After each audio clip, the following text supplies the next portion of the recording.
I-PAC সংঘাতের আবহেই কলকাতায় ED director Rahul নবীন। 3রা ফেব্রুয়ারি I-PAC মামলার সুপ্রিম শুনানির আগে শহরে নবীন। ইডি ডিরেক্টরের সঙ্গে শহরে আরও 3 আইনি পরামর্শদাতা। আজ সিজিওতে ইডি অফিসারদের সঙ্গে বৈঠক রয়েছে রাহুল নবীনের। অত্যন্ত গুরুত্বপূর্ণ, আজ সিজিওতে ইডি অফিসারদের সঙ্গে বৈঠক রাহুল নবীনের। অফিসারদের গুরুত্বপূর্ণ নির্দেশ দিতে পারেন রাহুল নবীন। বৈঠক করতে পারেন সিবিআই অফিসারদের সঙ্গেও, রাজ্যপালের সঙ্গেও দেখা করতে পারেন ইডি ডিরেক্টর, এমনটি জানা যাচ্ছে। আরও একবার জানিয়ে রাখি আপনাদেরকে, অত্যন্ত তাৎপর্যপূর্ণ রাহুল নবীন তার এই কলকাতায় আসা। আইপ্যাক সংঘাতের আবহে কলকাতায় ইডি ডিরেক্টর রাহুল নবীন। কথা বলবো সুজয়, আমাদের প্রতিনিধি আমাদের সঙ্গে রয়েছে। সুজয়, রাহুল নবীন সে কলকাতায় কাদের কাদের সঙ্গে বৈঠক করতে পারেন তিনি, কোন কোন বিষয়গুলো সেখানে আসতে পারে, কোন দিকে যাচ্ছে গোটা বিষয়টা? দেখো, রাহুল নবীন ইডি ডিরেক্টর হওয়ার পর এটাই তার প্রথম কলকাতা অফিসিয়াল ভিজিট এবং আজকে তার বৈঠক রয়েছে ইডির ইস্টার্ন জোনের সমস্ত অফিসারদের সঙ্গে।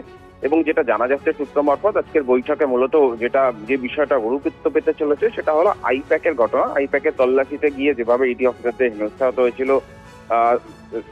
মুখ্যমন্ত্রী সেখানে পৌঁছে যান, পুলিশ কর্তারা পৌঁছে যান এবং তল্লাশিতে উদ্ধার বাজেয়াপ্ত করে রাখা সমস্ত নথি তাদের কাছ থেকে নিয়ে আসা হয় বলে অভিযোগ। সেই সংক্রান্ত বিষয়টা আজকে আসতে চলেছে তাদের আলোচনার মাধ্যমে। তার কারণ আগামী 3রা ফেব্রুয়ারি যেহেতু সুপ্রিম কোর্টে শুনানি রয়েছে, সেক্ষেত্রে ডিরেক্টর তল্লাশিতে উপস্থিত অফিসারদের থেকে আরো ডিটেলস জানতে চাইবেন বলে জানা যাচ্ছে। এবং যেহেতু লিগ্যাল টিম সঙ্গে থাকছে, তাই 3রা ফেব্রুয়ারি আইনি লড়াইটাকে আরো শক্তপোক্তভাবে নিতে সেই সমস্ত তথ্য তারা সংগ্রহ করবেন এবং পরবর্তীতে এই ধরনের কোনো ঘটনার যাতে মুখোমুখি হতে না হয় বা যদি পরিস্থিতি হয় সেক্ষেত্রে কি করণীয় সেটাও সেই দাওয়াই দেবেন ইডি ডিরেক্টর, তেমন জানা যাচ্ছে। তার পাশাপাশি ইডিতে এই মুহূর্তে যে সমস্ত মামলাগুলি চলছে সেই মামলাগুলির স্ট্যাটাস কি, সেই মামলাগুলি যাতে দ্রুত বিচার প্রক্রিয়ায় নিয়ে যাওয়া যায় এবং তদন্ত আরো কিভাবে এগিয়ে নিয়ে যাওয়া হয় সেই সংক্রান্ত বিষয়ে আলোচনা হতে চলেছে।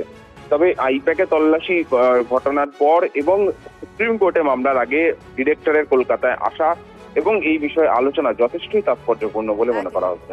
নজর রাখুন। ধন্যবাদ।